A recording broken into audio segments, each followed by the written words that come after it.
Welcome back to another episode of the Frustrated CEO podcast. Thanks for tuning in again. My name is Patrick Lyons. I'm one of your hosts. I'm here with my esteemed colleagues, Leb Tannenbaum. Happy Thursday to you. How are you, sir? Thank you, Patrick. I'm well, thanks. I didn't even know what day it was. And welcome to Patsy Freeman, our other esteemed colleague. How are you? I'm terrific today, thanks. Good. I am excited to have both of you here so that you can meet someone that I've known for, it's probably close to 15 years. And it only took us that long for me to get him on our podcast. So our guest today is Justyn Miller. Now, I mentioned I've known Justyn for about 15 years.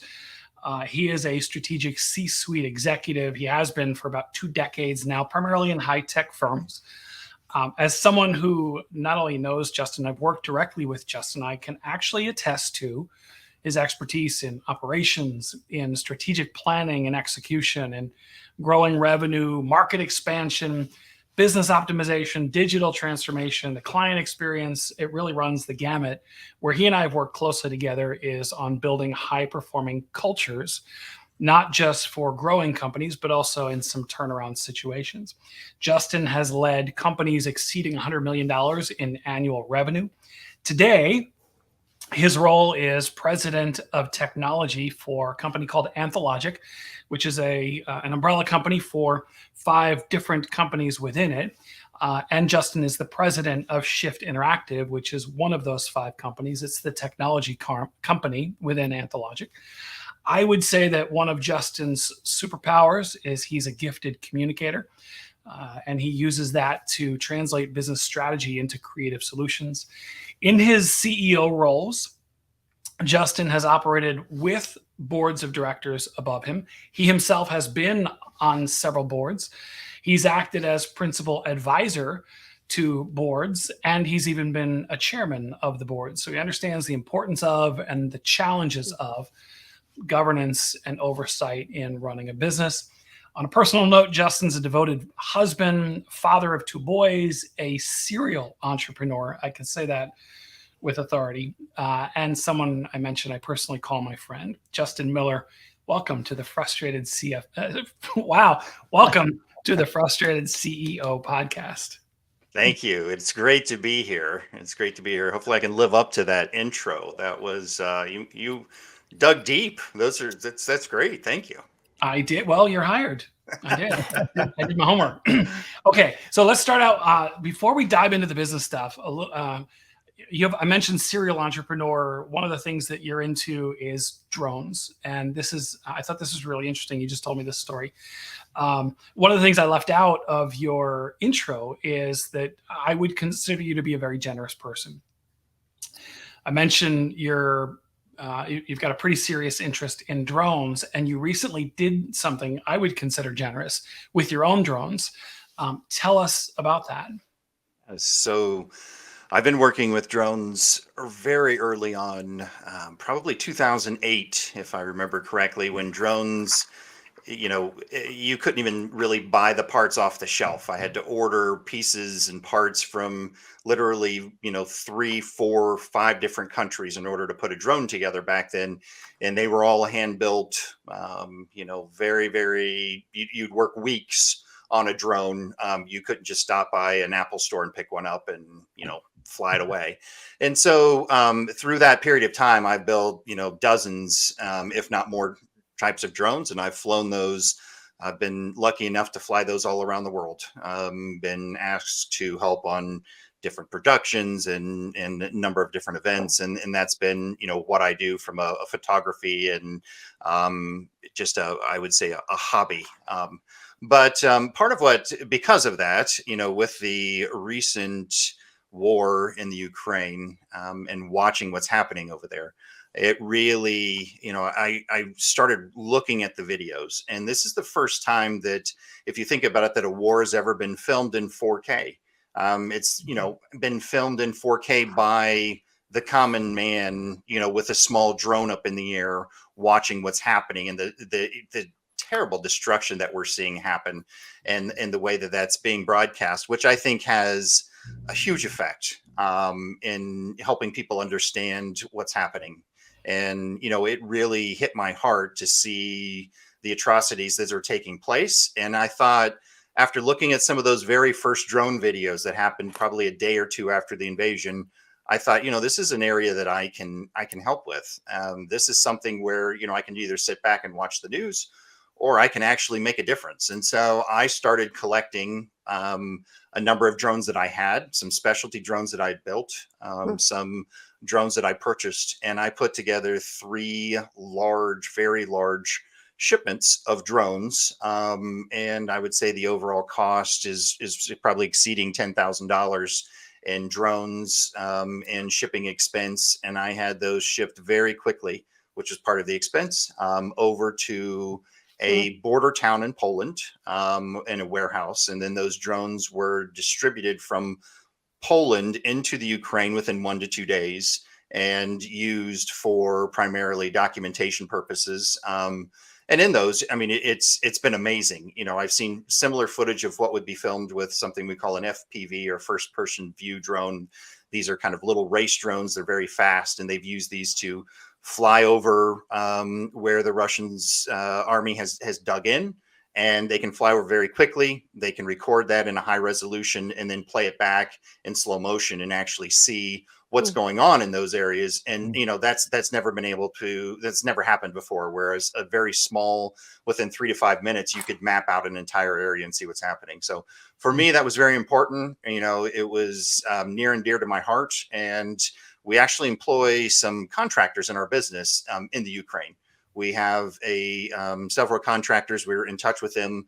We continue to support them through the entire process as they've moved either in the country or outside of the country, and continue to send work their way as contractors for us. So it has been just engaging. I find very heartbreaking to watch these people's lives in destruction, but it's also been very engaging as that you can at least help, and that's been part of my plan. So. Yeah. Yes. Wow. Thank you for that. You bet. You bet. That's awesome. When I heard that, I instantly felt inadequate about all of my hobbies. So, Well, thank just happened to be lucky enough that mine was able to hit home here. So, and it is something. It was great to see these packages, huge big bundles, all wrapped in the clear cellophane and everything they did to get these things ready to go, and then watch UPS fly them over and get them to the spot. So it's been wonderful to know that people are putting those to good use. Very cool. Fantastic. Wow. Yes, very cool. All right, so let's now shift into, let's put the business hat on, take the hobby hat off. One of the things that I know you do as a leader is you routinely take your team offsite, I believe once a month, gather together for a day, talk about issues and make sure the communication is there. But you just recently got back in February from the first annual offsite, multi-day offsite that was really focused on business planning. Tell us about that, and how was it different from the monthly? Sure. And what were you there to do, and what did you accomplish? You bet. I'd love to talk about that a little bit. And one of the things I'll refer to is the Traction EOS, principles.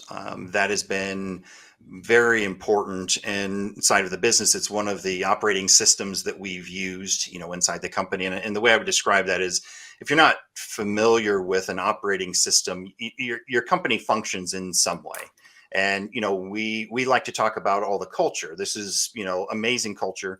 But, I like to say, if you would take your book of culture and all of the 5 pillars of importance that you have to the bank, they're going to go, well, that's nice, but how do you make money?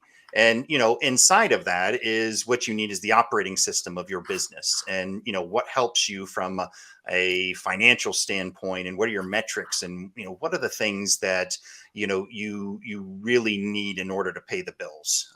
And, you can look at culture from that perspective, but, down to the nitty gritty of operating that business. And so early on, when I first became engaged, I was actually a consultant that was brought in to shift and to roll out and kind of evaluate what was happening inside of the company and roll out some of those principles. And so what we did early on was we rolled out what I like to call Traction Light. And that's because Shift, and Anthologic for that matter, is a very culture driven company, has a beautiful, amazing culture, people first. One of the partners is the chief people officer. And I mean, just an amazing person, which I like to say, where, he's the person who sits there and he'll put his hands like this and just go, tell me about you today, and it's just like, it's just so warming to see that comes from the partner level. But from an operational standpoint, we really need some stronger, financial processes. We needed some operational things that the company. So with that, we rolled out what I call Traction Light. And in a company that doesn't have a culture, they need one, number one. But if they don't, they can have, let's say it's a manufacturing company and they're looking for ways. Traction can kind of be a culture. But with this, I wanted to overlay some of the best principles out of Traction onto the culture that was already existing inside of the company. And so what we looked at is over the past year in our monthly offsites is, how are we living up to that? What are, the long-term goals that we set for ourselves? They call those rocks in the book. What are the things that we're looking at, in our 1-year plan and some of our issues list? But we really hadn't embraced the full overall Traction down to the level 10 meetings and some of the other things. We did, but just not in the purest form. So what we started with was, we're going to roll this out for a year. We're going to take the best from the book. Then what we'll do is we'll all read the book again before we head to our couple-day offsite.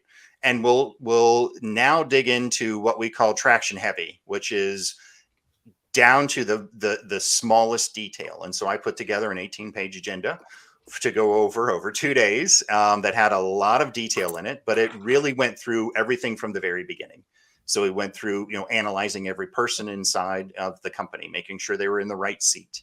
And, that really just kind of allows us to see what's happening. And then, looking over metrics, all the things that we needed to track and a number of those other things. We have the really defining what we call the VTO, the Vision Traction Organizer, putting all of those pieces into play and really kind of mapping all that out in a one-pager. That was the goal coming out of that meeting, was to have a one-page document, front and back, that we could hand to any employee inside of the organization, and they could figure out who we are, everything about us, to make a decision. So in the absence of any one of the leadership team, they should be able to look at that document and they should be able to read through, what is our 1-year plan? What is our focus? Who are we? What is our 10-year goal? All of the things that we find important, and they should be able to make a decision to move forward with that. And, it hopefully is the right decision. And if it isn't, then, we'll all come alongside. And inside of each of those processes, we have the ability to kind of reevaluate what's going on. And I think, Patrick, as you've heard me say, one of the things is, we support and empower everyone. That is one of my goals inside of the company. And so if they make a decision, the beautiful thing about it, you've heard me say, is we don't work in a hospital. And so no one's going to die if we make a wrong decision. We will come alongside, we'll look at that, we'll make a better decision, and we'll move on. In fact, I challenge people to make decisions quickly, as opposed to waiting, for 18 days or 18 months to make a decision, because you could have made 3 wrong decisions and figured out, 3 wrong ways to do it in the time that you've tried to make one good decision. And so we have a ship with a very large rudder, and we can change course, very quickly as necessary. So back to, what we did was look at all those things inside of Traction and really try to align the business and the fundamentals of what we're doing, making sure that we have it all documented for everyone.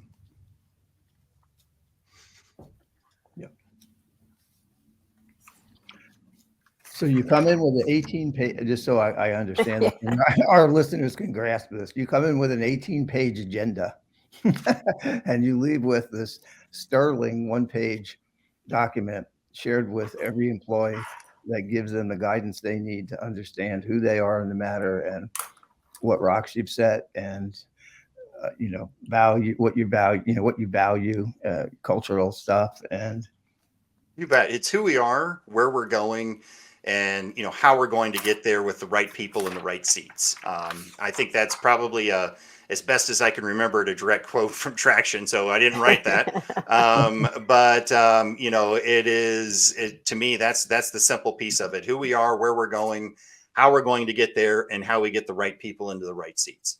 And we evaluate that.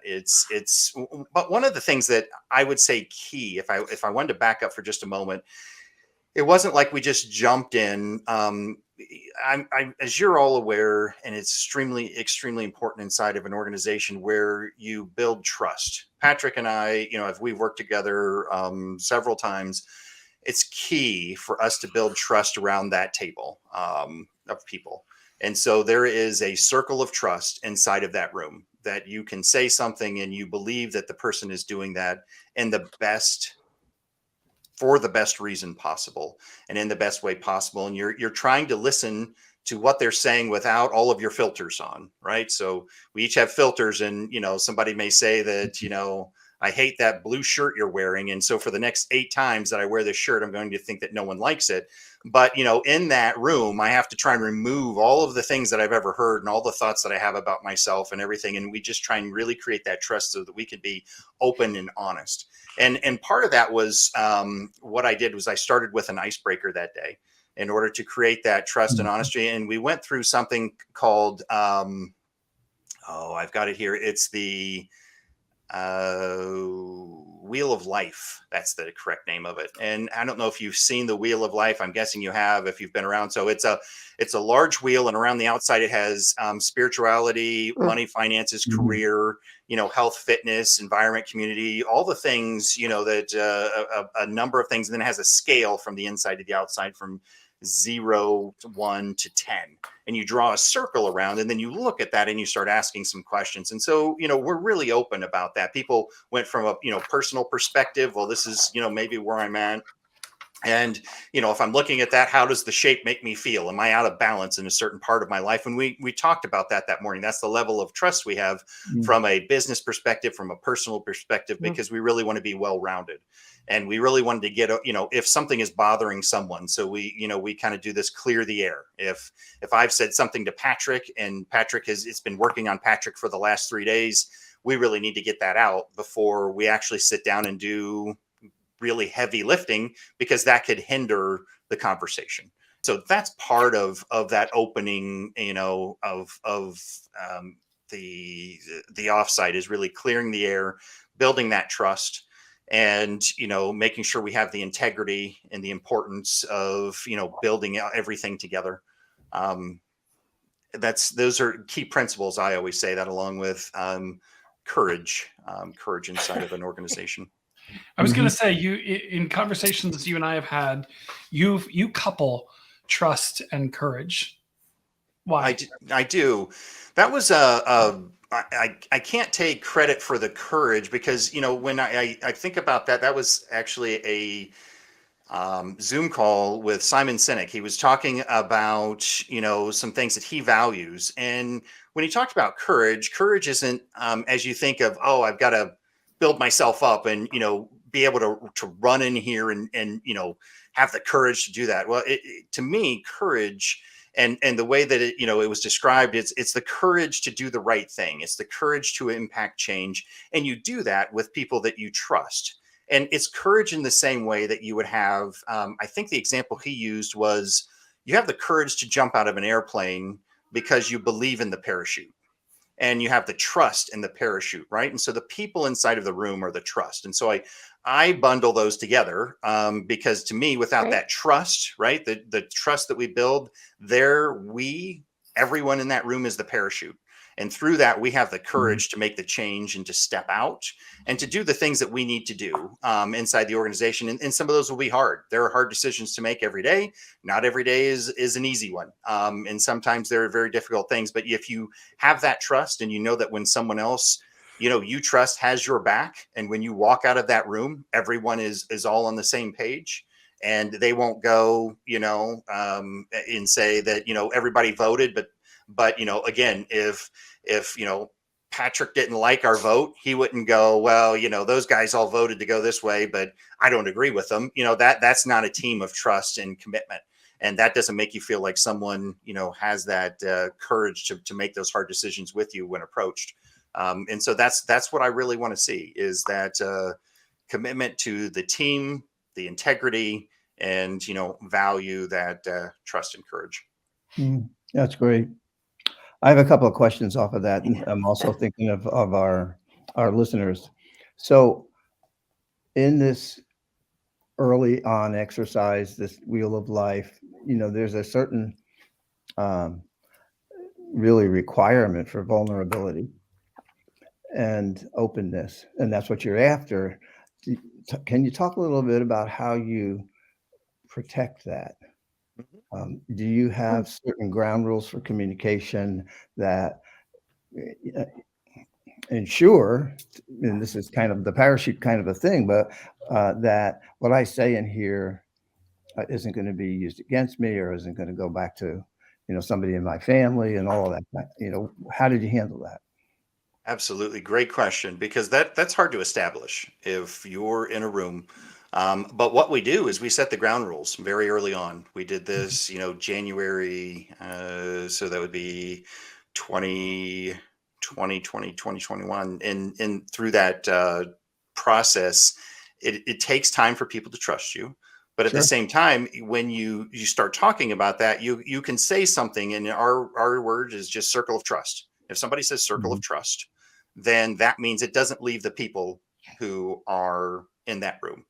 And you can't talk about that unless you get permission from someone else. So you shouldn't discuss it, even if I'm, talking to you and you told me something that was important. You said circle of trust, but if, Patsy wasn't there and Patrick weren't there, I don't bring that up in the conversation with you between, when the two of them are present. It's only between us. And because of that, then the teeth, if you will, in that is, if we find out that you have broken that trust, we'll meet without you and decide whether or not we're going to let you back in. And, that is what it means to be part of that leadership team. So what we talk about, you can get voted off the island, and you might still have your role, but you won't be part of that same leadership team group in that same meeting.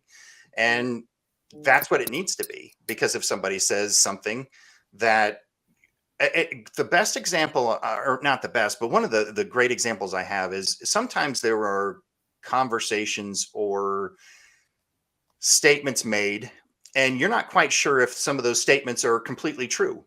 And so someone would say, I heard XYZ was going to happen. Circle of trust, right?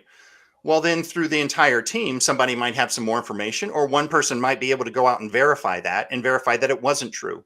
And so what you wouldn't want is somebody to repeat that, because now you're repeating gossip. You haven't verified, that statement is actually, now you're repeating gossip. Now you're going to end up with a mess. And so when you have a great circle of trust, you can find out the truth, and you can maintain that level of truth, or what if it's not truth, and you can figure out from your team perspective. And then you have things that you're working on that you might not want to leave the room, and because the plan isn't fully baked.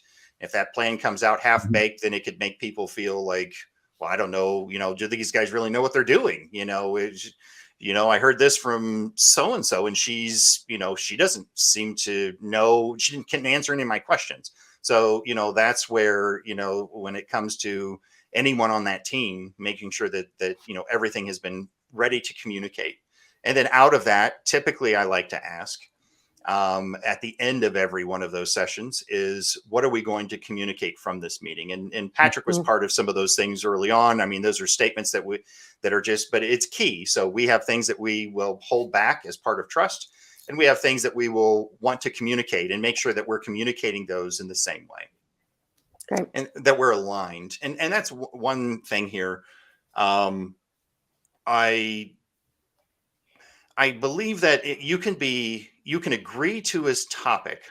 And that's what's really part of kind of tying back into your question. What was your goal for an offsite? It wasn't that we weren't in agreement. We all agreed on the same things, on the same values. And, Patrick and I could agree on culture.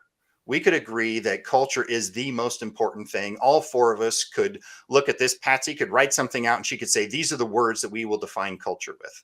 And we could go, yes, we all agree. But if we're not aligned on what that means, and the example I like to give is if we all say culture is important, we all go out and now we're start working with our teams. And Justyn believes that he can build culture by buying people donuts and, making them happy.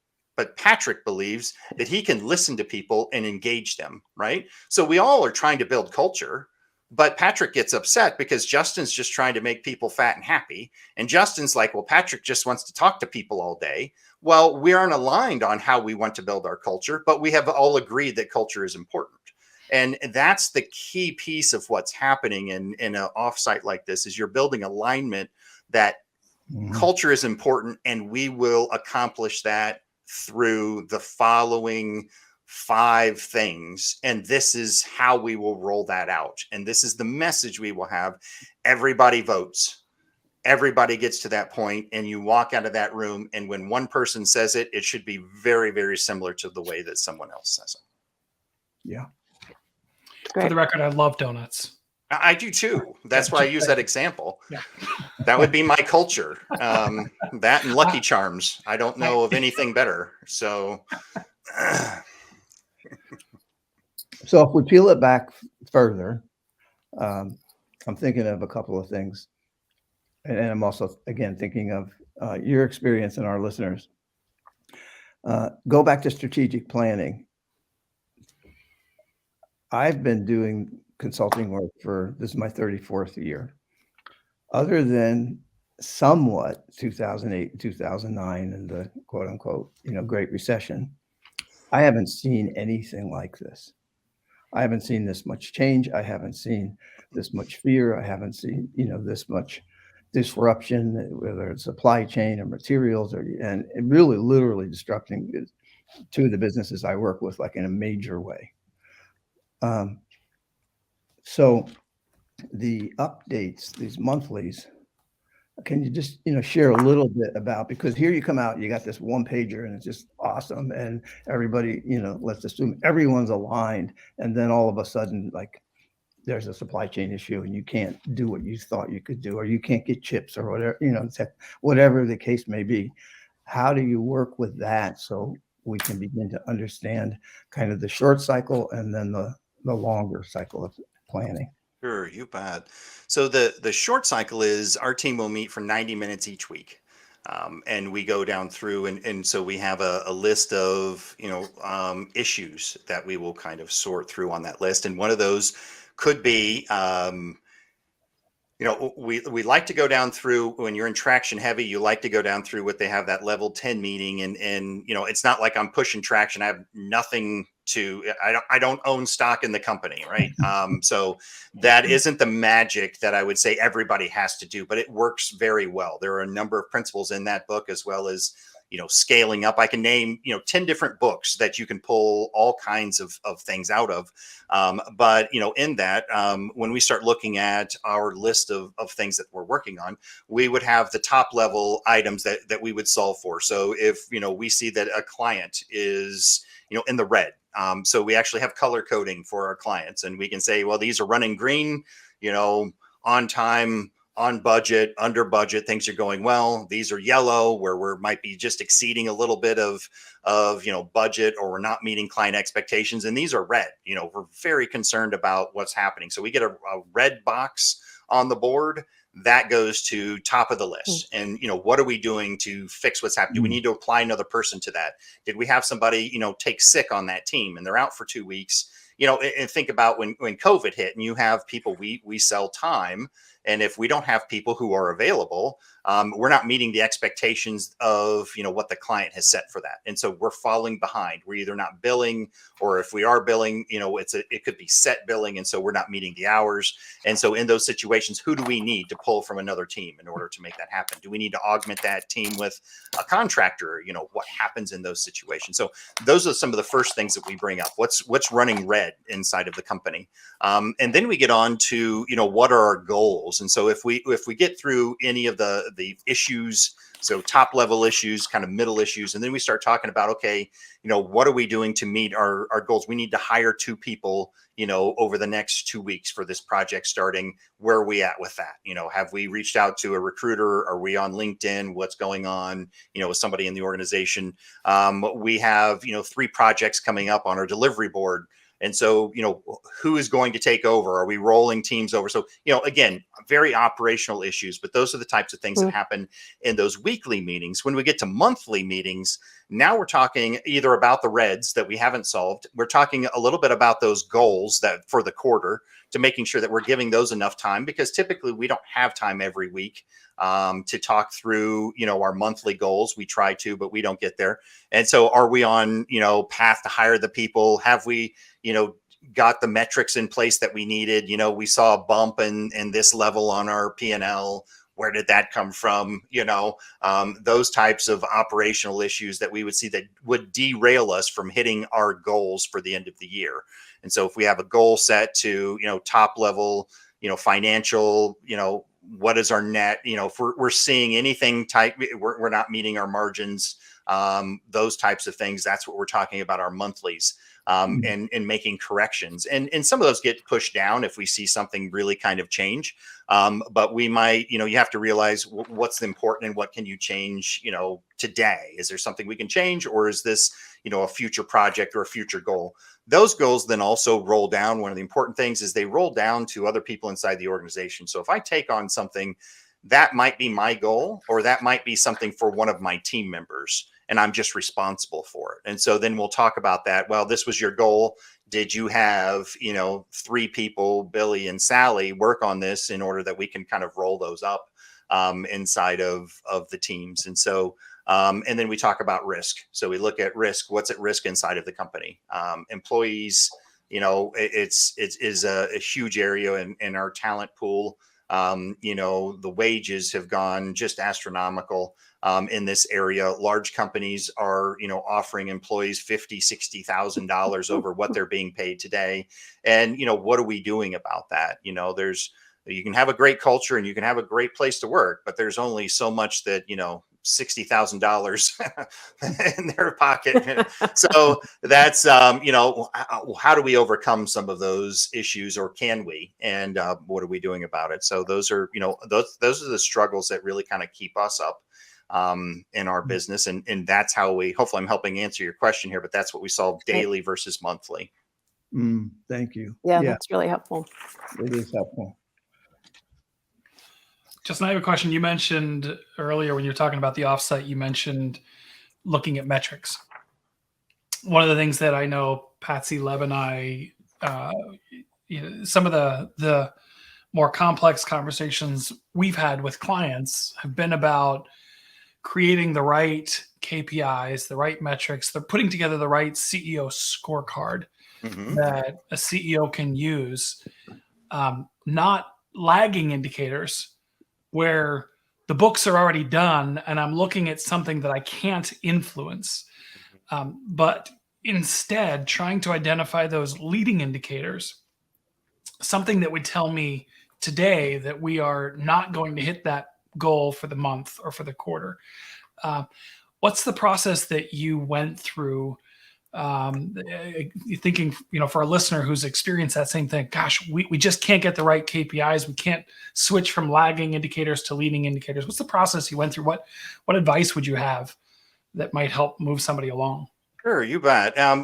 So early on in that process, and I'm going to scroll back up on my agenda here, when we started going through the review of what was happening inside the organization. And, if you do your SWOT analysis and you do all the other things that, after people generally have an idea and they can just parrot out everything that they've heard, problem, structure, all of the things that are going on inside the company. Well, so we just said, what are our challenges? And each of those challenges, can we track those challenges? And we in this document, I captured probably 30 or 40 different things. Okay. And then once we captured those, then we started kind of highlighting them and moving them together. And you can do it. We sometimes use Post-it notes for this. I mean, it's like the kind of the old green lighting sessions, or, you know, whatever. You're not, there's not a bad idea. And so we're throwing all of these, you know, things up here, and we're saying that these are what we're, you know, thinking of. These are important. How do we start pulling those together, and what of those are measurables? And so, you know, from that measurable list, can we group any of those together? Are they the same thing? You know, what's happening? What's holding us back? One of the other things that we look at in a SWOT analysis is the top 5, bottom 5. So we take our top 5 clients, what's going well in those, what isn't. We'll take our bottom 5. Why were they the bottom 5? And we've actually exited a portion of our business because all 5 clients were in this portion of our business. And we just said, well, we must not be good at that. Like, that's not be honest, but, you know, that's not a great tool in our toolbox. If we can, you know, 5, it was, you know, we had more than that, but it was just like, we're struggling in this area that's really not core. When you look at an organization, I always think that you can be good, and people could argue with this, but you can be good about, you know, between 3 and 5 things, you know, inside of that. And so that's one of the things I like about our organization being kind of a shared across an umbrella.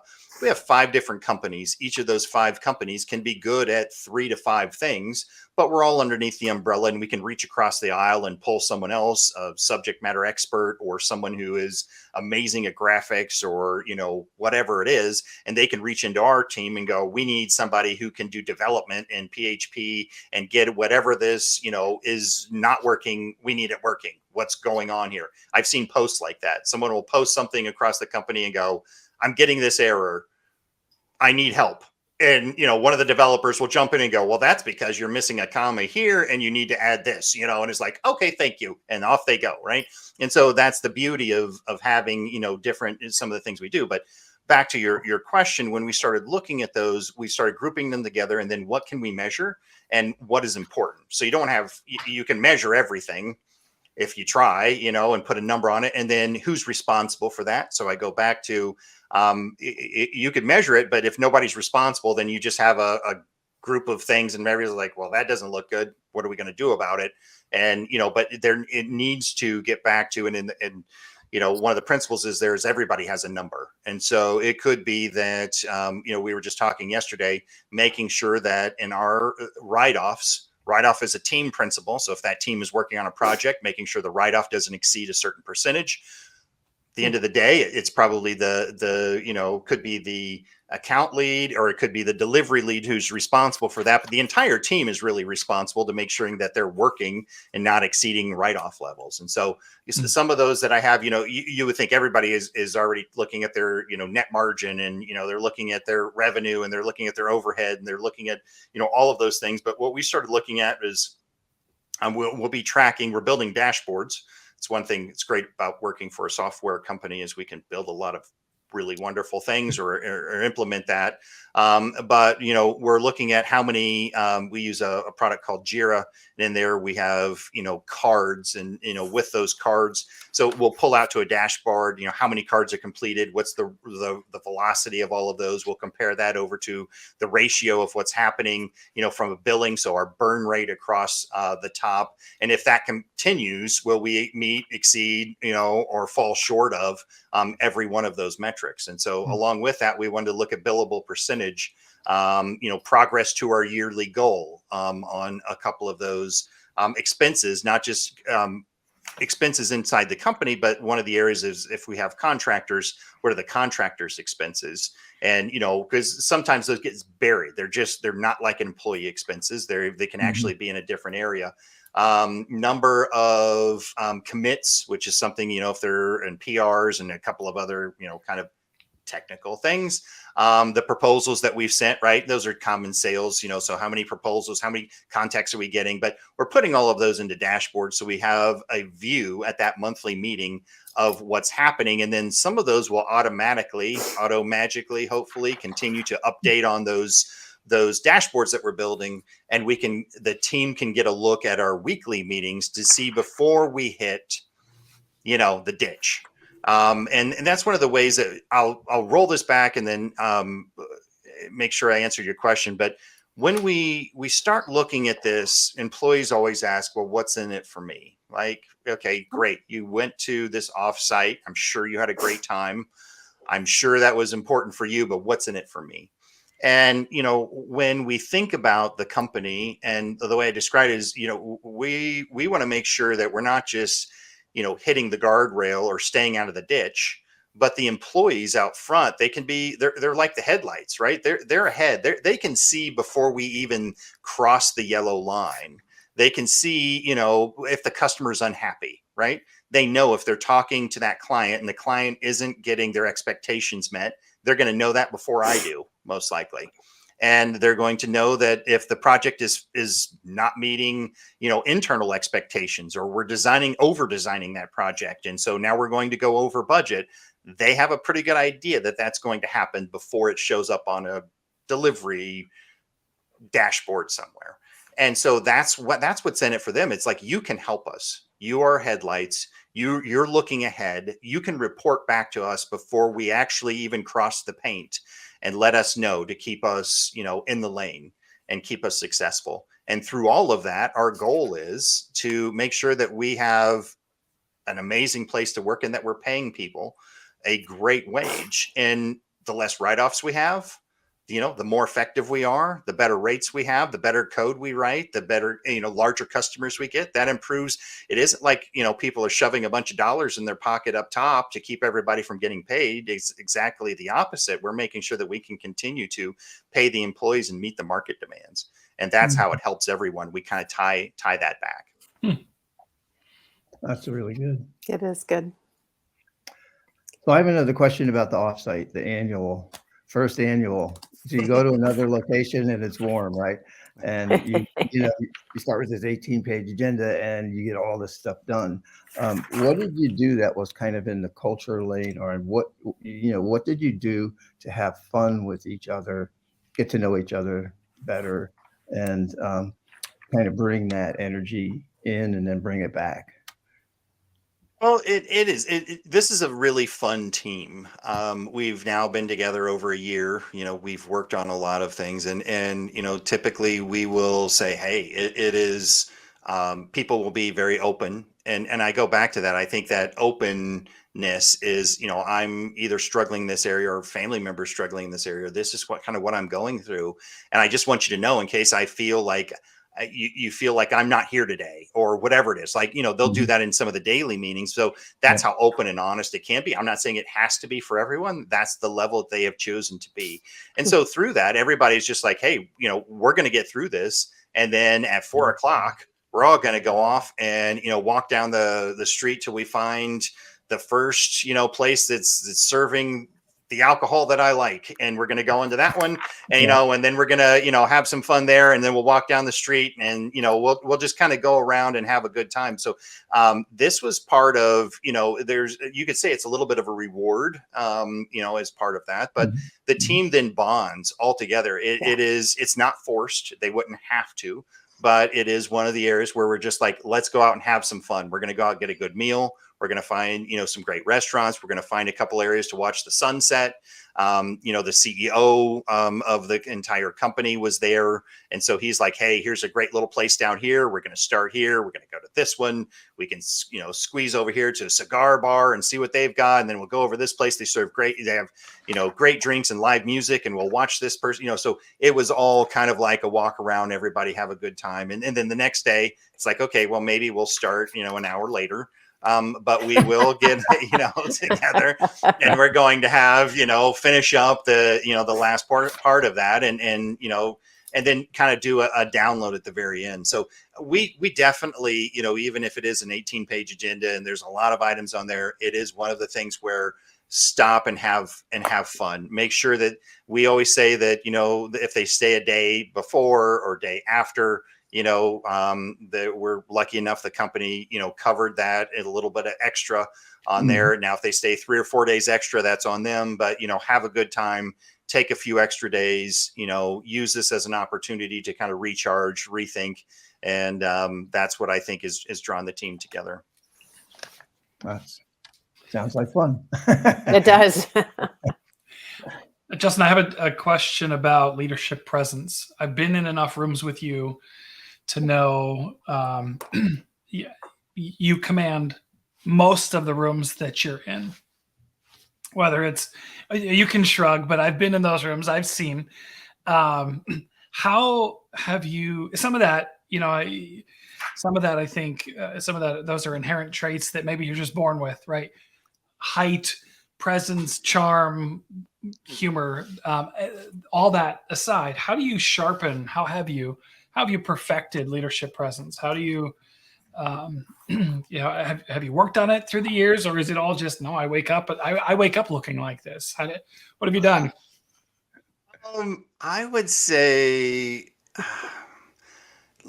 I don't know if yes, there probably are, things. Obviously, there are things that everyone talents and abilities that everyone is born with, and whether you can get up but it's also training.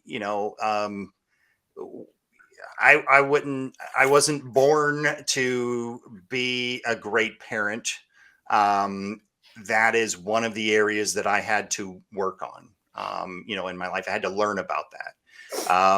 Just like anything else, in order to fly drones and be a great pilot and do some really cool things, you don't just put one up in the air and, be able to do a loop and, a 360 and, have all these really cool views. It takes a lot of time, a lot of practice, and a few crashes here and there, right? Just like anything else. And so I don't think anybody is an expert parent in the same way. I don't think anybody is an expert leader or born that way. I think it's the time and effort that you put into it and the great people that you can surround yourself with. And, with that, I love to see and stand beside and empower people inside the organization and go, okay, well, let's talk about some of the things that happened this week. How was that decision made? And build, if you will, the relationship so that they understand how maybe their leader might make that decision, and then, come alongside and always be there, the open door policy or open Slack policy or text message policy, whatever it is these days, that says, hey, I'm thinking about doing X. And then it is, what I love is people not just presenting me with problems. And this happened the other day. Someone popped in and said, hey, I've got this issue. And then they go, here's 2 ways we can solve it.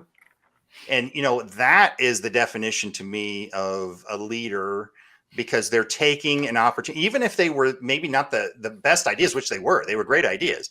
But even if there isn't, if you're listening to this and you're just thinking, instead of presenting someone with just problems, right? I can't wait till you get back to the office from your vacation because I've got 9 problems for you to fix. That's a terrible thing. Nobody wants to hear that. It should be, I can't wait till you get back to the office. We've got 9 problems and here's 18 ways that I think we can solve those. That, as a leader, hearing that is rewarding. You feel like you're coming along. Now I can just go, well, let's take option A there, option B here, let's try this one. And then, in those situations, have the discussion. And in the situation, if someone brings up something and they're very adamant about it, and even if you don't agree, and so, I think we should fix this like X, and maybe the experience that someone has is like, not quite sure that will work. Depending on what it is, I will typically say, if I agree, great. If I don't, why don't we try it this way for 3 months or 6 months or whatever it is? Let's try it this way for 6 months. And if that doesn't work, we'll easily course correct and we'll go back and we'll try it the way that you want to try it. And, that way you always leave an out. There's an opportunity there, or how can we mold those together? But as a leader, I never think you should be set on your way is the best way. Always keep an open mind. There are, surround yourself with extremely smart people and have everyone work together to come up with a, common solution that you can agree on. Very, very rarely does that not happen if you're open-minded and with your team, because it helps them be engaged. And I know I'm doing a ton of talking on here because I think this is like an interview. So I'm probably guessing you want me to talk, but I think leadership is just as much about listening as it is about doing and solving and fixing. At the end of the day, when you're listening to people, what I like to do once a team gets going on something is just sit back and let them talk, and then I might interject an idea and go, or a question and go, well, have you thought about? and then let them talk some more. And if you're very quick to supply them with a solution each time, then they don't have to talk through that solution by themselves. So it's better sometimes just to let them solution and not necessarily be so quick to feed everyone the answer, even if you know it. If you can just hold back, which I admit I sometimes have. I love fixing stuff, so I sometimes have trouble with that, but I at least know I'm supposed to listen. So that stimulates for me, since we're talking about listening. Have you had, and do you have in the leadership around you right now, do you use a 360 process where all the leaders get feedback from every level? And, is that, Yes. any stories you have about that? And, just a little bit of context, there's nothing harder, I think, in consulting than going in to do a debrief of a 360 with an executive. That's very hard, got a lot of hard feedback in it. Yes. So we kind of live with this mantra of feedback is your friend. Remember, Yes. feedback is your friend, but it doesn't necessarily always feel that way. So it doesn't. It's hard to hear, right? Yep. I think it's easier to see, at least for me, it's easier to see if it's in black and white and it's not conjecture. Or I heard Billy tell Susie that, Tommy is a jerk. That doesn't help me, fix anything because it's not constructive. Why is Tommy a jerk? And now it's maybe, Billy doesn't like Tommy because, they beat each other up in high school and now it's 30 years later and they still don't like each other. Like, there are things behind that, like what's happening inside of an organization. But at the same level, that is one of the ways when I talk about creating trust. If you can get team members to sit down at a table and you go through, I'd like you to say, a couple things that person does great. And I'd like you to give them a couple areas of improvement. That's tough. Yep. But that will build trust. And you can instantly tell how engaged and the level of commitment someone has when they're sitting across from someone else and how receptive they are, to that.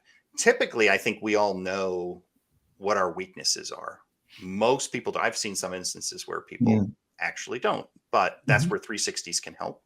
And if we don't know our weaknesses, our spouses sure do. And they remind us of those. So that happens. But that's life. And, that's what we need to be open to. So sitting around a table and having somebody else say, well, Justyn, you're talking too much, or Justyn, this is one area where I think you could improve. That's great. That's something to write down. And one of the areas, so internally, we do that to each other on the leadership team. And we'll look at that. We also have surveys, and then we allow those surveys that they're, you can say anything you want. You can go in and can't figure out who said it, and we just ask people again to be constructive. We do quarterly surveys that about the organization. And then we do typically, since COVID hit, some of our team members are doing weekly one-on-ones with their employees. And that's a lot. But with COVID being out of the office, our company went 100% remote at that point. Now we're hybrid, but they really felt it was necessary in order to have that. So getting that immediate feedback. I think it's important. Last example, Patrick was actually part of this one. I think you were. There was with Tony, we did a 360 and there was a guy named Tony, and Tony got his 360 feedback and it said, Tony is unapproachable. I believe Tony is unapproachable, and Tony's a really nice guy. And I mean, he was like a gut punch to him. And the beauty, and like I like to tell this story, is Tony immediately went into his office and turned his desk around. When people would approach Tony's office, the way he had his desk, which was probably better for lighting, and the way he liked to sit was kind of side and to the back. So when somebody would walk in, there would be Tony looking at his screen and he would be working away, and they'd talk to him and he'd probably he wouldn't engage with them. So he turned his desk around. This was all him on his own, thought about it that night, came back the next day, moved his desk around over the weekend. And now when people walked into Tony's office, they're looking at him in the face. And he's like, that is my purpose now, where I can now hopefully appear more approachable. because I don't know why somebody would say that about me, but I want to appear to be approachable. And Yeah. I love that. That's what 360 feedback does to somebody who's receptive. I had forgotten that was a gut punch to Tony. That was shocking to him, and that I had forgotten that. It's a great story. Yeah, Tony's a great guy. Like, he's always approachable. He's a very, very friendly person. Very much so. But Yeah. he took that to heart to change Yeah. his surroundings in order to make, whatever it was. So Yeah. I love that story. Yeah. Yeah. Well, that obviously shows the strength of your culture and that kind of open-mindedness and that commitment to really bringing out the best in ourselves and other people that he does. It does. Yeah. It's awesome when somebody takes that upon themselves. And 360s, I think depending on which ones you use, I've used them in the past. It has helped find some weaknesses where I've actually seen a couple of holes in, where somebody was typically, I thought they were in 7, 8, 9s. And then there was a little section in there where they were getting 3 4s and ranked by a couple of people as 3 4s. And that was a number of years ago, not in this organization. But that surprised me. I remember thinking, well, that's not what I see in this person because they act differently towards me. I found out that they did other people.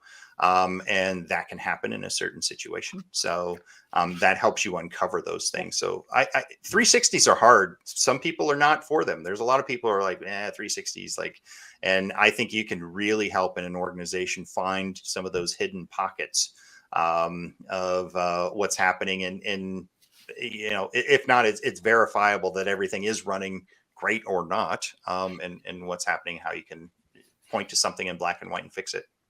Right. Yeah. I mean, it also makes me think of, there are some people who level up, they do better and get higher scores with those above them. And then maybe their peers have a completely different response to, how they're leading or managing. They may or may not understand it. But, a leader and a manager's job is to manage perception. And, in this case, that feedback can be invaluable. Absolutely. And you may not even necessarily be aware of the fact that you manage up better than you manage across or manage down.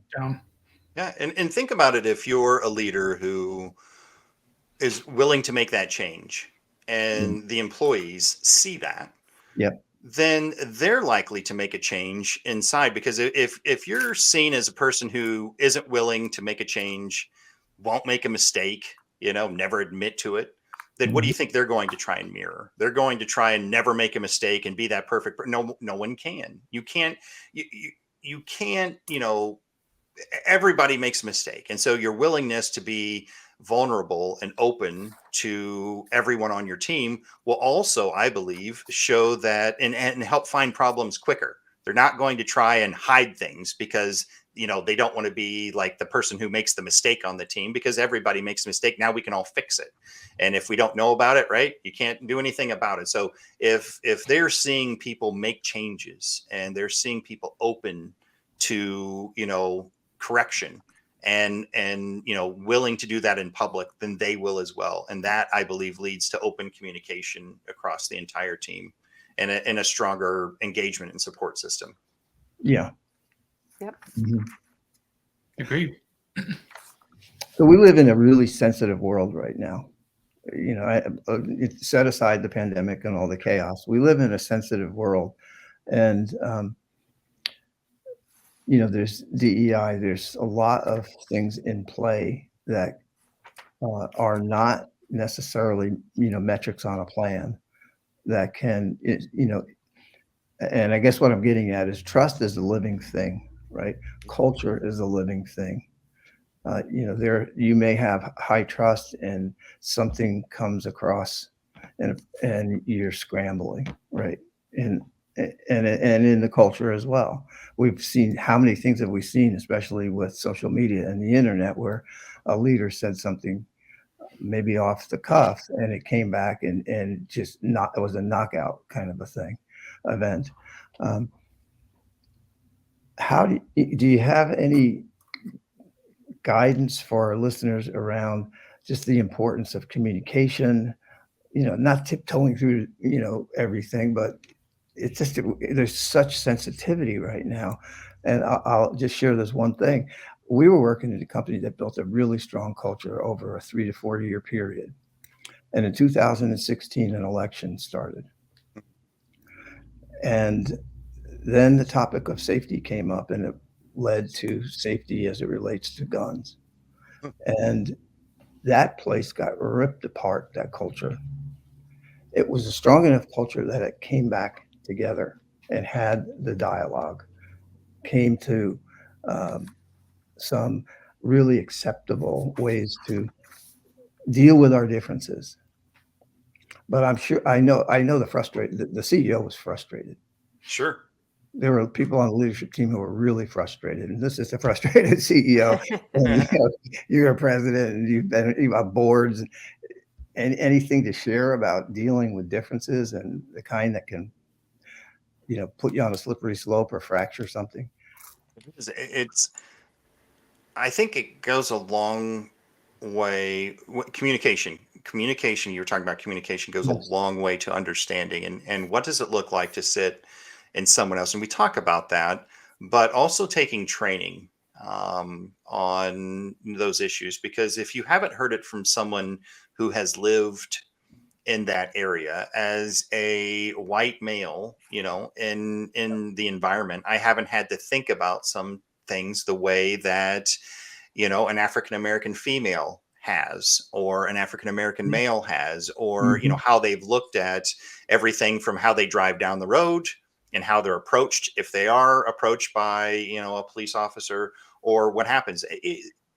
Everyone has good and bad days, and as those is saying, as you're approached, and as things happen, your filter and your vision and everything that we do, I think, is built. So where I'm getting at is listening to others, what they've been through, how their lives are impacted, Mhm. and trying to learn from that, because not every decision would be made the same if we think about it through someone else's perspective, and allowing the people in the room to, I think it's great. We just had this an opportunity for, they called it the Lady Bunch, and the women got together, and they had, kind of an open forum of, these are the challenges that have had, these are the things that I've been through, Mhm. and these are opportunities and things that I hope people would ask me. And so again, just a lot of listening going on, and saying that, you know don't have someone second guess this because of, I'm a woman, or don't have someone, mansplain what I just said, because they thought I didn't explain it exactly the same way they would. There's a lot of things just coming out of, this is what I've experienced over 30 years in an agency business, and this is what I've experienced 10 years in this. And there's another woman on our team who said, it's great to have people who listen for key phrases or trigger words, or so I'm not the only one sitting in the room, and having a statement made about whatever. And I think it's just, again, open communication, allowing people to get their thoughts, allowing people to get out what's on their heart, and making sure that they have the opportunity to do so. That open Mhm. forum, I think that's part of a culture. I think that's, a part of inclusion, and it should be part of the practices that we have of just a open, honest communication process through the entire team, and listening. Yep. Thank you. It's very hard. It's, I'm in a process of learning, everything that, because I've also heard some of those same statements, and I've heard someone, a person in leadership at a company, and they made a statement. I'm like, well, I see where that statement's coming from. And then you listen to the other side, and you're like, well, I can see why they were offended at that. But, at the same time, it's like, well, but it kind of depends on how you take the statement. He meant it this way, and they hear it this way. And, you're listening to both sides, and you're trying to juggle how that is. And we need to be able to have those conversations, inside. And I think it's all about providing a place to do so.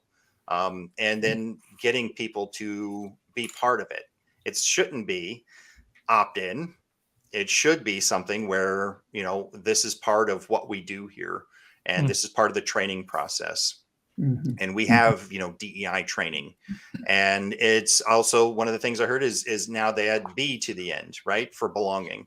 And so, it isn't just that you're including people, but you're also helping them to feel like they belong. And I think that's the part of the equation that I'm not just, inside of an organization because somebody hired me in order to make sure that they have, the right number of people. It's actually making sure that, I belong inside of somewhere. Like, we're part of a team. We're part of a group. This is who we are. And I think belonging is been a key phrase in that for me once I heard it. Mhm. That's great. That's really good. Yes. And That's it good. speaks to community in a different way. That's very helpful. So you're a father. I'm a father. We everyone here has at least one child. Some of us a tribe, and we've had some guests who talk about mindfulness and have talked about self-care. And you mentioned early on something about not only balancing, the fiscal and but every leader comes to work with a personal life. Uh, how do you stay healthy? How do you keep up with your kids, and anything you want to share about balancing out the demands of being a president and a father and a husband and a I son? yes, it is. Oh, If I had to, put it into one word, I haven't always been focused in the right direction. And I've kind of joked around, if I ever wrote a book, it would probably be called The Reset Switch. Because, there's been areas in my life where I was focused on the wrong things. And I was lucky enough that my kids were generally much smaller and during those times. And through that area, my wife and I would say, kind of realized that while we were, having parallel paths and, kind of doing the same thing with the kids in the middle, those paths were not necessarily crossing the way that we should. And we were just kind of going about areas of our life, personally. And I think we got to the point where it was like, this just doesn't feel like it's going to be very good after the kids leave, for us personally. And we're not focused on, the family as much as we should be. We're more focused on ourselves. And so there comes a point in my life where I think I my value changed on what I hold dear to me and what is most important. And that is, the relationship with my kids and my wife versus what you could achieve by taking on different roles and in the business place. Some people choose to, you could, I've been offered different positions in much higher roles and, large, moving out to major cities and doing all different kinds of things. And at that point, it was like everything. I had this conversation where everything costs something. It doesn't matter what it is. You could get a job making 5 times the money you make today, but what does that cost your personal life? And, will your kids be happier because you can supply them with a couple of great gifts versus spending time with them because you have to be at that job? That's the trade-off. Very rarely do you get to make 5 times the money and have 5 times the ability to spend with your kids. That would be like the perfect job.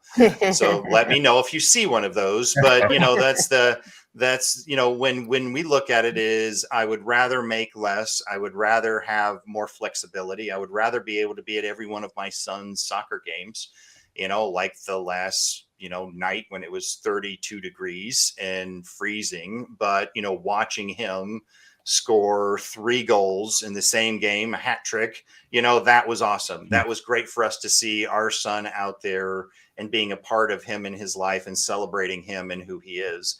That means more than being on a plane to the next client somewhere and trying to win $1 million project to me. Because there will be time for that someday. But right now he is, and both of our sons, but that is most important to be at that game. So for me, part of it is, just what do we do as a family? And, he loves to fish. I wish I did have the ability to go out with him fishing more. I'm sure that will be one of the regrets that I have, is we haven't done enough fishing in life. But, there are a lot of things that what can we do as a family? And then also trying to focus. I sat through a kind of a training one time, and that it really helped. So each of us, the way he described it is, each of us sit here every day and we solve problems. We have become finely tuned problem solving machines. And that's what we do, and your people bring you a problem and you solve that. There's something on fire, you put it out. You do that every single day and you get very good at it.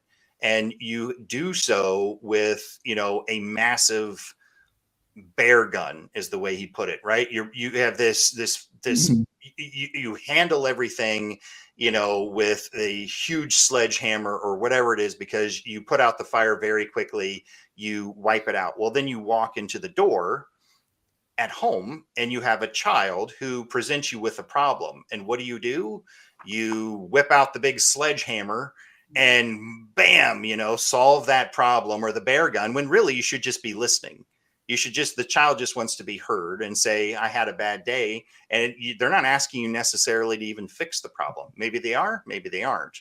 But we're so finely attuned and conditioned as parents to solve every single problem that someone presents to us. And maybe those problems, it's just listening. And we go back to, some of the marriage counseling and things that Patrick, we had been together in part of, and, it's what we call that hold the bucket, where somebody is just, listening. They're just not trying to solve the problem. They're just listening to the other person talk about their day. And that is what we should be doing with family, solving it if needed, but not treating it in the same way that you are, Irk. Just to clarify there, Justyn and I went through that with our spouses, not with each other. Yeah, that's true. He and I have never actually been married. So. Thank you, Patrick. You're welcome. Well, okay. So just looking at our time, any other questions before we switch gears into our Let's Get Practical? Not for today, but I could clearly see how we could go into interview number 2, because Yes. I think we've left a lot of Justyn's wisdom on the table that we haven't gotten to yet. We'll just have to have him back another time. Yeah. There you go. Okay, good. So our listeners know this is the part of the show where we do a little bit of recap. We like to say, if nothing changes, nothing changes. So the question on the table for each of us to weigh in is based on what we talked about today. What can our listener implement tomorrow? Getting into the office, what can he or she take from this conversation that might move forward in business planning, in leadership presence, in implementation of a strategic plan, or anything that we cover, and potentially even something that we didn't cover that we should have. Justyn, we'll throw it to you first. What are some of the key takeaways today for a listener? I was hoping you'd let me go last. I can do that if you'd like. Would you like to come back around at the end? It doesn't really matter. I want to make sure that I'm, approaching this from the same way that everyone else is. But to me, what I would start with is making sure that you have that trust of your team, that when you're sitting around that table with your leadership team, that there is the trust, integrity, honesty that is built in around that table, with the courage that comes along with that. And that courage is the courage to change, because you have the trust in the other people there. They have your back and you have their back, and you support each other. So making sure that, for me, that is what I call a core value. And if you understand everyone's core values sitting around that table, you can understand what drives them and makes them tick. One of the CEOs that I work for, Ron Keller, when you would meet Ron and you were hired, he would have a deck of cards, and they were the core value cards. And each of those, there was, all these cards, and they had something printed on them. And it might be money, it might be integrity, it might be humility, it might be honesty. It might be, there are all these things. And he asked you to pick a couple of cards out of that deck. And that way he got to know you and who you were. And for him, he would go, these are my core values. And if this core value is broken, then our relationship is in jeopardy, because this is what drives me as a person. And that's, what I think as a team, you get that focused and that ability to sit around the table, know each other, know those core values and what you need to do to maintain that relationship. Excellent. That's great. Good. Any others you want to add? I'll think. Somebody else can go. How's that Okay, sound? yeah, you can circle around again at the end. We'll give you another shot. Okay. Patsy? Well, I appreciated you walking us through a cadence of ongoing meetings with purpose that identify your strategy and build the strategy integrated with the culture. So the kind of weekly, clearly focused, the monthly and the annual, with an ongoing set of questions to kind of evaluate. So what's the risks? And kind of a complement to that is find the tools that work for you and use them. Absolutely. That's part of the consistency. The other, which is leadership presence. It takes practice and time and effort. Know that you'll have a few crashes and keep going. That's right. About building relationship with your people. Yes. The other, which we could weave through every single one of these, is listen, listen, and listen with an open heart to see the value and differences that each person brings to your team. Yep. So I could keep going, but I'll stop there. So. All right, you want to pause? All right, Lab, what do you got? Okay, let's see here. Well, one of them is train up in communication. It's like we all learn how to speak, but there's a lot to learn about how to communicate. And seek to understand our differences in the midst of that, our different experiences of life, or, the things that alter the way we may communicate or share about what's going on for us. So that was one. I loved when the way I wrote it down, Justyn, was everything costs something. Yeah. And that can be applied personally and professionally. And somewhere in there's a need for balance. And it's okay to get really honest with yourself and hit the reset button. It is. That's great. I'm kind of riffing off of what Patsy said, but I wrote down that leaders who listen more than listen and ask more than speaking and fixing is important. Yep. And the last one is it takes a combination of trust and courage to have an authentic relationship. Yep. Good stuff. All right, I'll weigh in and then go around again if you want. Some quick hitters. Justyn, you talked about it's easy. It can be easy to get stuck trying to make the perfect decision, but sometimes you can learn more by making a series of wrong, quick decisions, and then just being ready and willing to adjust. I thought that was pretty practical advice.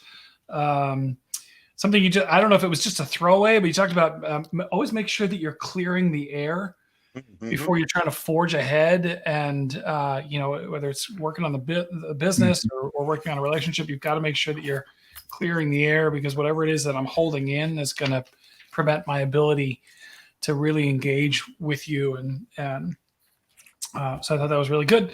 I just appreciated also the very practical process you talked about, because I know it's an issue for organizations that are trying to create KPIs. You have a very practical set of steps, starting with identifying your challenges, seeing if you can measure and track them, grouping them together into what's important and what's not, assigning responsible people to the ones that are important, and then setting targets and tracking them, creating a dashboard or a CEO, a scorecard. If a leader can potentially replicate that in his or her business to be able to identify those leading indicators. I know that would be that would certainly move a business forward. And then the last one, just because I love Tony. That was such a great story that I want to make sure he makes the let's get practical, that it's important to gather feedback however you can, and then be willing to act on it to get better. Be like Tony. Be willing to willing to rearrange your office if it means responding to feedback to grow. So I just thought that was really cool. It's amazing. It's the people also like Tony that we've stayed, it's not like we talk all the time, but I get a text from Tony here and there. The people in the organizations that have took that to heart, made the changes, even though we've gone on and we're both at different companies and we've, gone different ways and done whatever, they continue to reach out. The people who really, engaged in that situation and said, that was good. That was part of the process. And it's interesting when you look back, the people that you maintain a relationship, or at least, some sort of at least text-based, right? Across the years. When you look back, I've worked at this organization and there's, Tony from there, and there's, Billy from here, and, there's all these, handful of people. You've worked with thousands and thousands of people, but there's the ones who you really feel made the difference. And they were probably the people you were most engaged with at the time, because they had the same ideals and the same, they really had that high level of trust and engagement. And that's why they reach out at least a few times a year. And that's what's really neat about it. So you also find then who is really, supporting and your friend at that, because there will be people, and then after, people come and go, that's one thing, but the people who had a true, I keep going back to the word engagement. Those are the ones that kind of stick with you forever. The one piece of that too, I'll bring up is alignment. If we're saying, how do we roll something out? To me, it's not just making sure that we have defined our, mission, vision, and values, right? Yeah. How many times have you heard that? And I'm not even necessarily a huge fan of those things, but there are reasons why. And you look at your focus, and you can look at your, what defines who we are as a company. And the statement that we have, and so in that offsite we came, and the team talked about a statement. I'm going to pull it up here and read it. It says, we're a people oriented, in 10 years, that we're a people oriented boutique software company, small enough to know everyone's name. And that, and then we have a lofty goal to achieve, but we're not trying to be 500 people. We don't want to be we don't want to have the culture of 500 people inside of that. We want to have the culture that we have today, just be a little bit bigger, have larger clients, and be able to do, some of those things and grow responsibly inside of it. So that's how the team aligns. So I go back to, it's not just words on a page. It is, we are all aligned on that leadership team to those words, and we each can speak that back and agree to, the way that we're going to get there. And that is important to me. So you're not, whether you're, I would say that's important to me in a relationship, right? How are you a great leader? How are you a great husband? How are you a great father? It's through that communication and alignment, making sure that, if you're with your spouse, it's not that you're in the same bed with two different visions, two different goals, two different paths that you're heading down. It is the same path, same alignment, and understanding it, even in a rough patch, that you can get through that, and what you're trying to accomplish together as a family, or as a couple, or as an organization. So real quick, not real quick, for our listener, tell us, what does Shift Interactive do? Sure. And we describe, so as Anthologic, overall is our umbrella organization. And Anthologic has 5+ companies, but most of those are related to the advertising and technology space. And so we are combine.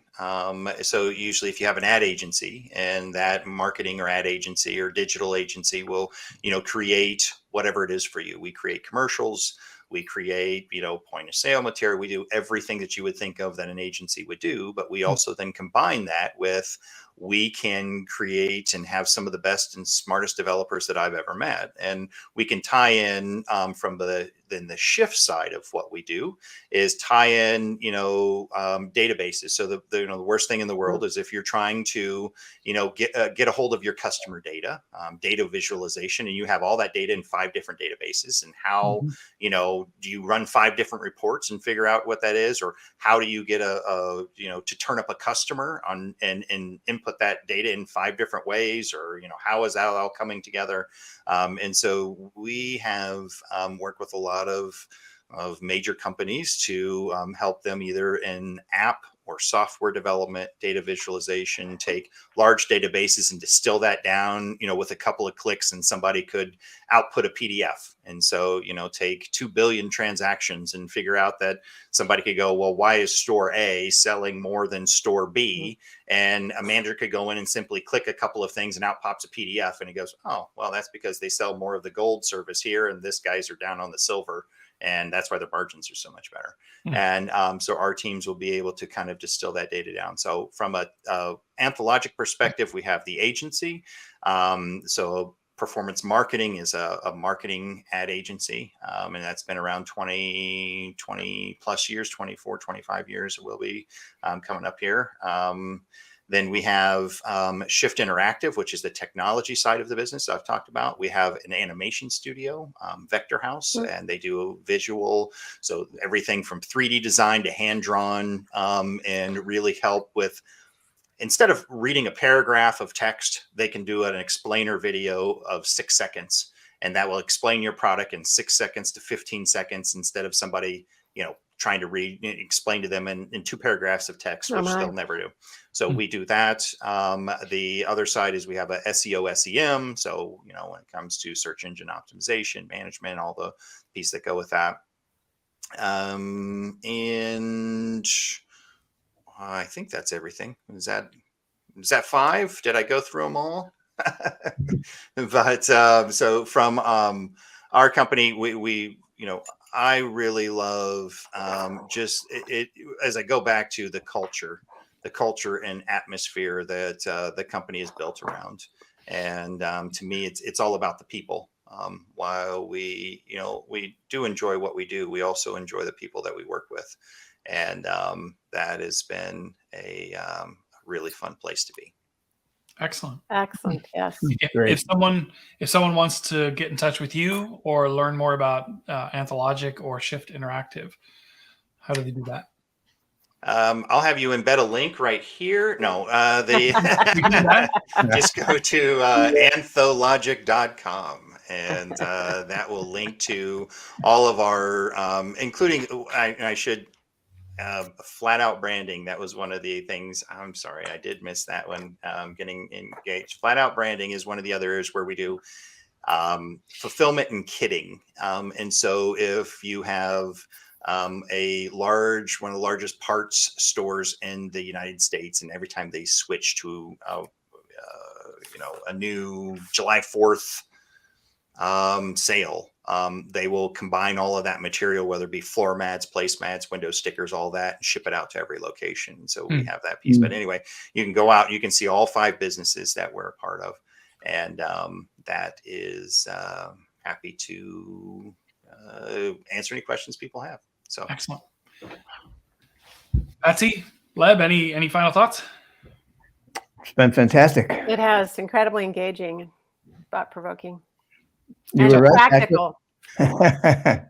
Yeah, I have. I've been looking forward to having you on, Justyn. Thank you for joining us today. Thank you for sharing years of wisdom and insight and learning, and even some of the mistakes that you've made along the way. Very much appreciated. It was just great to have you on.